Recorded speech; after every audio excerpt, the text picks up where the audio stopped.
this is an application by the state.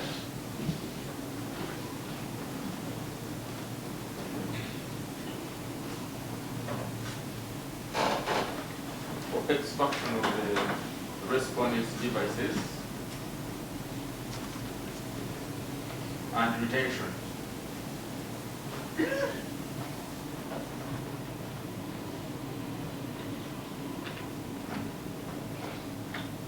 When this matter came up some time back,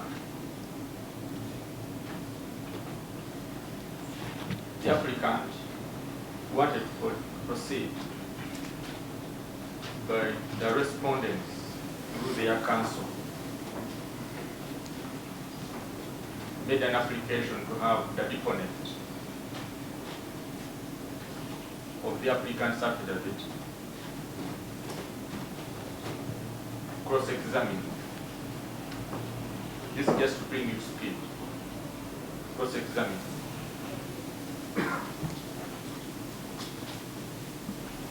The applicant also wanted to have the matter heard in chambers, something which defense counsel vehemently objected. The trial magistrate, chief magistrate then, ruled that the matter would be heard in chambers for the application.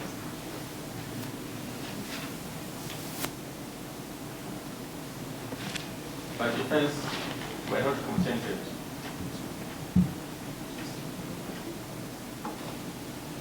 They informed the court that we are seeking a revision in the High Court. And therefore, ask this Honorable Court, one, hold the proceedings in that application,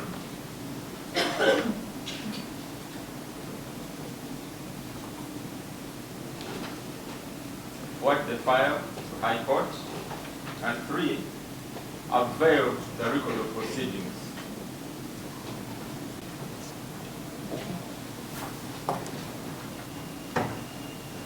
You had objected to that,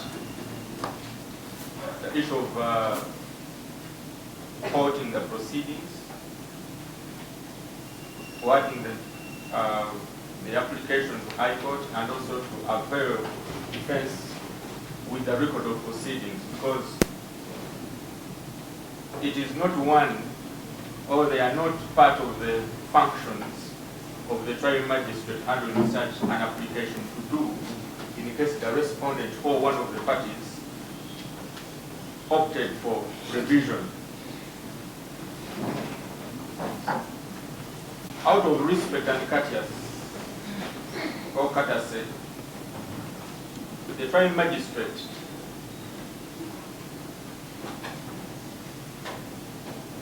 allowed and availed to the record of proceedings, put it on the ECMIS, and also... I'm sorry to interrupt your worship. We are at a loss as to what is going on. Is he proceeding with the matter? Is he not proceeding? What are we here for? Because what we are listening to does not add up to us. Your worship, just bring you to speed because you're not part of this application before. And I think I'm in order. But there is a record, there is a file, there is a matter before the court. What would... Counsel, let him just conclude. So, when this court allowed,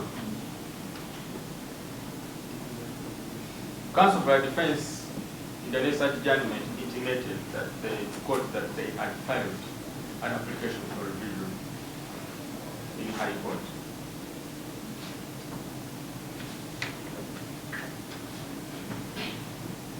But it has never come to pass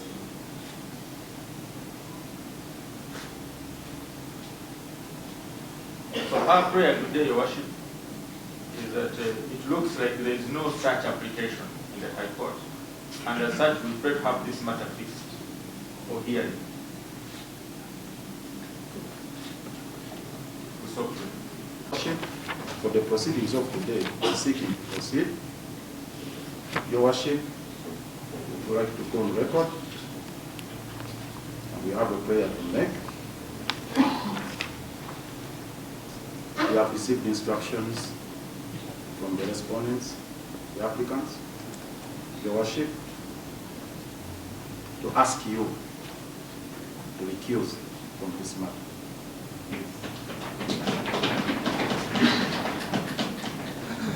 Your Worship, if it pleases you, these are the following grounds. One, Your Worship, we have gotten instructions to raise a complaint against you before the Judicial Service Commission.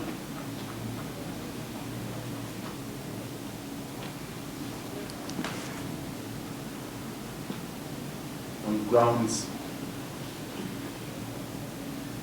of maladministration of justice,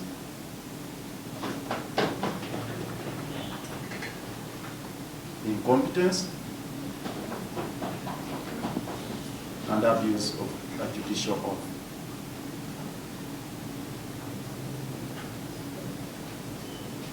Your Worship,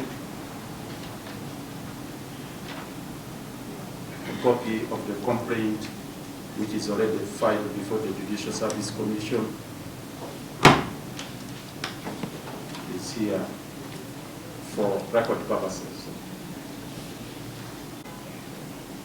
Your Worship, you may substantiate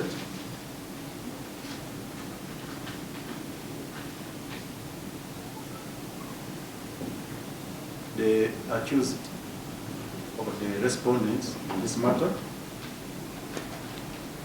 have gotten reasonable fear and apprehension that you will not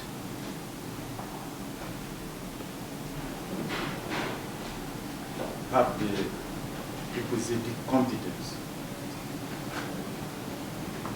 to adjudicate a matter of this nature and to dispense justice, considering the antecedents and the proceedings that have happened before.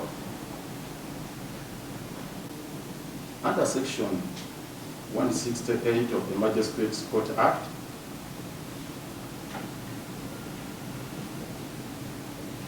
Your Worship, this Honorable Court ceases to have jurisdiction over a matter that is triable by the High Court upon conclusion of the pre-trial processes.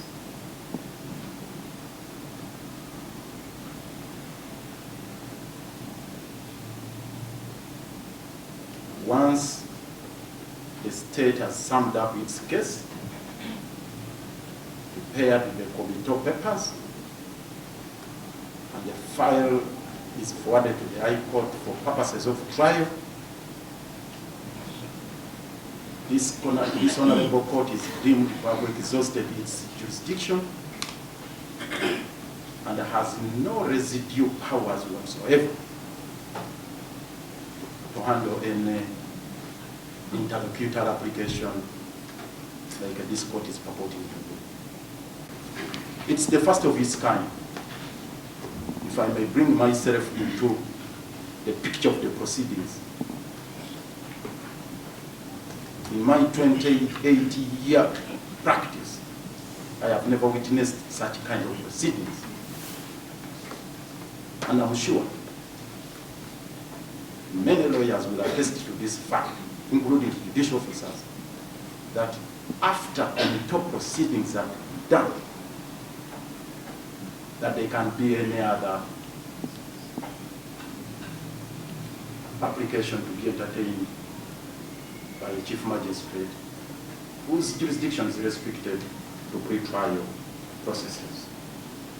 The respondents here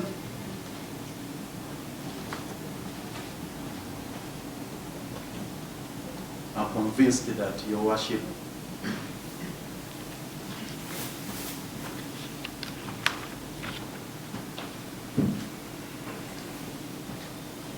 that you have demonstrated gross incompetence in managing the matter of this magnitude with a grave offense that has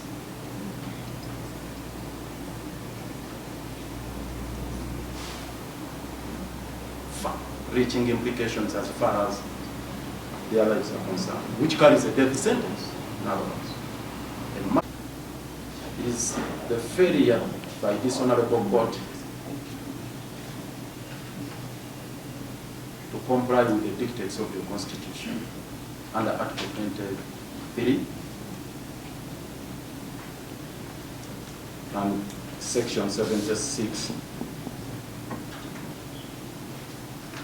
of the Constitution, rather of the Magistrate's Court Act. Which provisions were cited before in Your Worship, and they are couched in mandatory terms.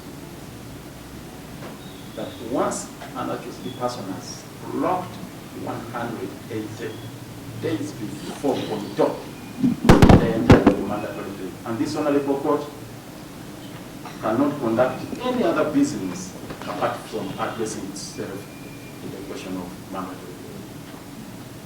And the practice guideline is what now we want to bring in Your Worship, particularly guideline number 10.2, paragraph 2, which requires you, if you decline to grant mandatory bail, to forward the matter file to High Court for that. Finally,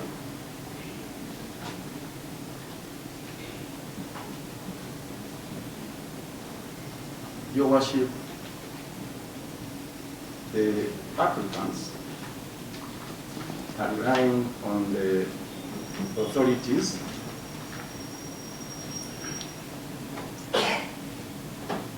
of Attorney General of the Republic of Kenya, the applicant, versus Professor Anyang' Nyong'o. This is an East African case.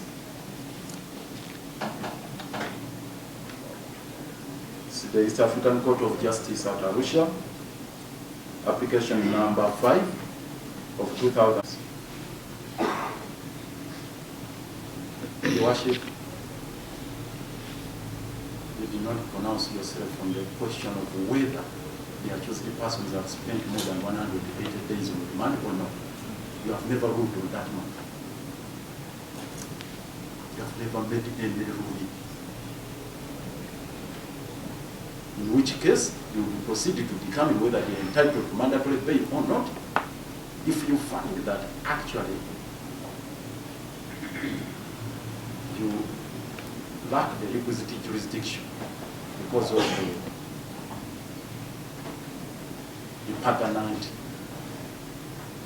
practice guideline, yes, you fall back on that guideline 10 and forward the file to High Court.